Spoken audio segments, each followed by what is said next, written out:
Sí, es un tema complicado y desde distintos puntos de vista. ¿Por qué? A ver, esto no es nuevo.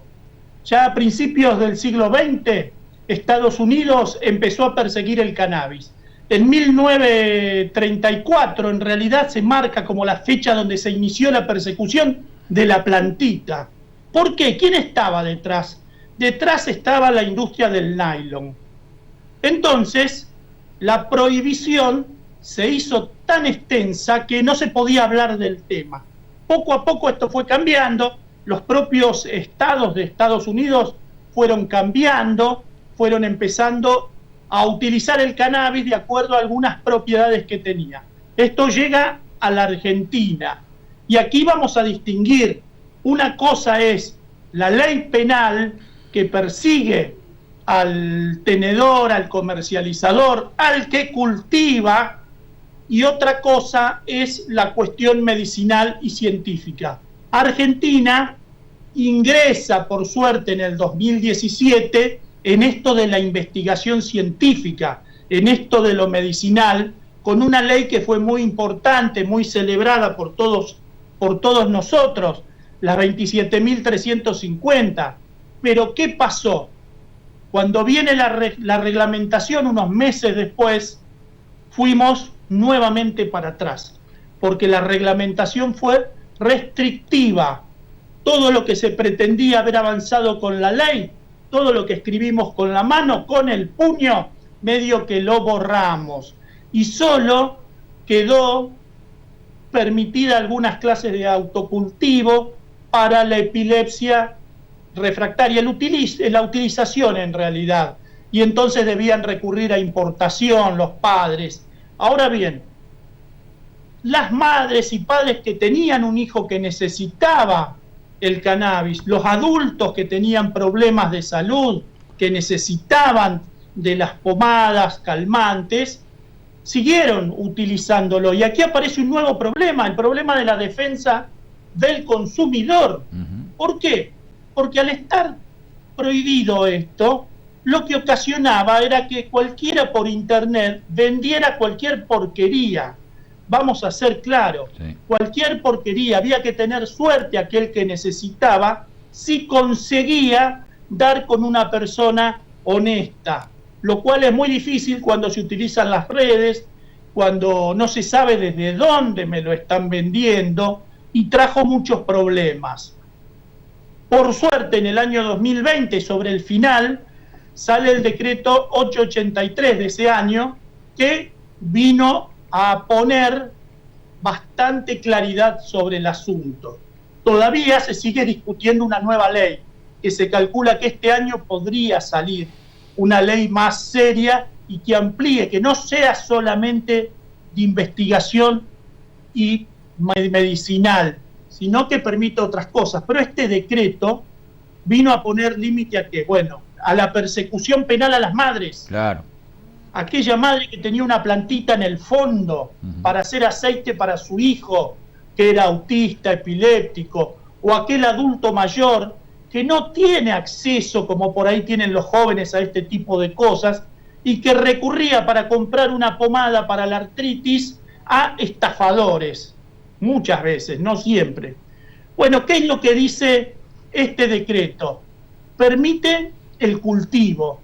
¿Y cómo lo permite? Bueno, autorizando el autocultivo, es decir, la madre ya puede cultivar para sus hijos, ahora voy a explicar los requisitos, un tercero que puede ser un familiar o un grupo que se dedique a esto, pero siempre con fines medicinales, y por supuesto las ONG que ya están trabajando en esto y que cultivan con fines medicinales para distribuir entre sus asociados que necesitan esto.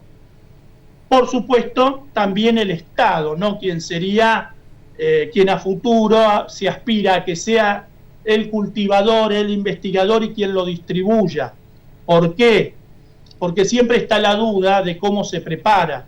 Los madres, los padres se han hecho especialistas en este tema, pero lo cierto es que habría que estandarizar. No obstante, ¿qué es lo que requiere este decreto? Requiere la inscripción en un registro. Antes solamente estaba permitido para la epilepsia refractaria. ¿Por qué? Porque se decía que ya había dictámenes científicos concluyentes. Es decir, esto era bueno. Aclaración, no hablamos de curación. Los padres que están en esto lo entienden, pero muchos que a lo mejor se están acercando ahora hay que explicarlo. En realidad son métodos paliativos del dolor, calmantes. No estamos hablando de cura. De cura, ¿sí? Está claro. ¿Qué es lo que pasó? Al permitirse este autocultivo con un registro, claro, pero ¿quién decía vos podés cultivar y vos no? Se solucionó de una manera relativamente sencilla y seria. La prescripción médica. Es decir, vos tenés que tener la prescripción médica de que tenés que utilizar este aceite y entonces podés o cultivar, podés o adquirir del extranjero, porque hay una industria ya que funciona. Generalmente en Argentina compran en Canadá o en algunos estados de Estados Unidos.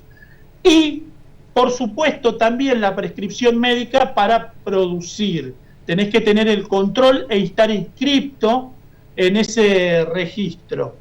Ahora bien, también la ley incorpora la formulación magistral del farmacéutico, reconociendo la verdadera actividad también del farmacéutico.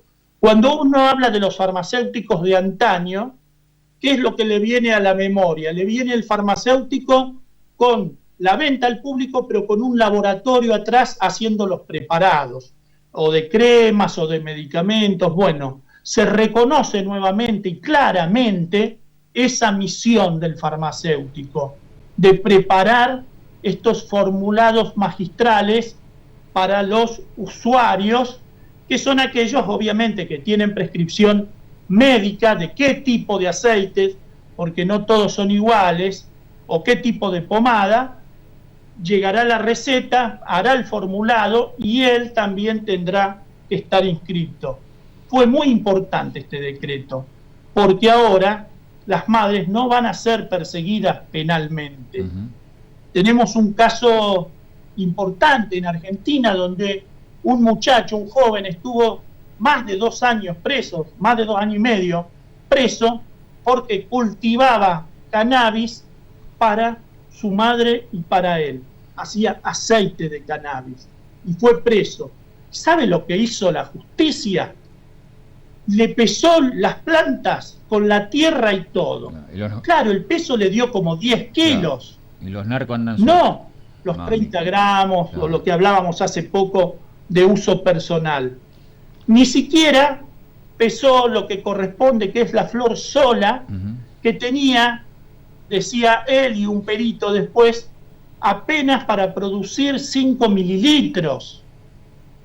5 mililitros. Fue preso, mientras que los señores de la droga andan a los tiros por la ciudad. A eso nos dedicábamos. Eso genera esa ley que prohíbe, que persigue, esa ley punitiva. Esa ley favorece la corrupción y debe de alguna manera, en algún momento, ponérsele límites, porque hay que respetar los derechos individuales y hay que quitar algunas cosas del derecho penal y ponerlo en su justo lugar. Esto, el cannabis medicinal, es un asunto de salud pública, Ariel. Tal cual. De salud pública, sí. No de persecución penal. Obviamente. Claramente es así, y lo graficaste muy bien con tu ejemplo. Nosotros acá estuvimos en la campaña, hay una foto acá que va a mostrar Eliana del 2019, que realmente estábamos junto con las madres. En aquel momento la campaña era las madres, no, me planto con las madres, justamente para lograr esa legislación que, bueno, el decreto es el que estás comentando vos, Walter, así que es muy importante. Ahí está la foto. Muy importante, y se viene una ley, se está trabajando en mejorar esa ley. Es decir, la ley es importante porque permitió que el CONICET estudie, permitió que el INTA haga sus estudios también y que siembre, pero hay que ir más allá. Una cosa buena del decreto es que además amplía quienes estudian, quienes pueden producir, a las universidades. Fue un paso importantísimo, sobre finales del año pasado, que tuvo alguna explosión mediática, pero ¿saben cuál es el problema a veces de los grandes medios de comunicación? Que llevan una madre que habla 5 minutos y después llevan a algún muchacho que genera, que consume con fines recreativos, pero que muchas veces no es lo único que consume. Y entonces a veces hace papelón en los medios de comunicación, vamos a ser claritos porque son cabezas quemadas, pero por otras cosas. Claro. ¿Y qué pasa? Se lo mezcla con la pobre madre que está consumiendo, que está preparando aceites para su hijo autista o para su hijo epiléptico. No se pueden mezclar estas cosas. La persecución por la persecución misma no tiene sentido. Pero además viola la Constitución Nacional. Puede que la Constitución Nacional a alguno no le guste. Bueno, que se ponga a trabajar para convencernos que hay que reformarlo. Pero la Constitución Nacional protege los actos individuales que no perjudican a un tercero. Lo hemos dicho muchas veces aquí. Las acciones privadas de los hombres, que no ofenden ni al orden ni a la moral pública, ni perjudican a un tercero, están solo reservadas a Dios y exentas de la autoridad de los magistrados.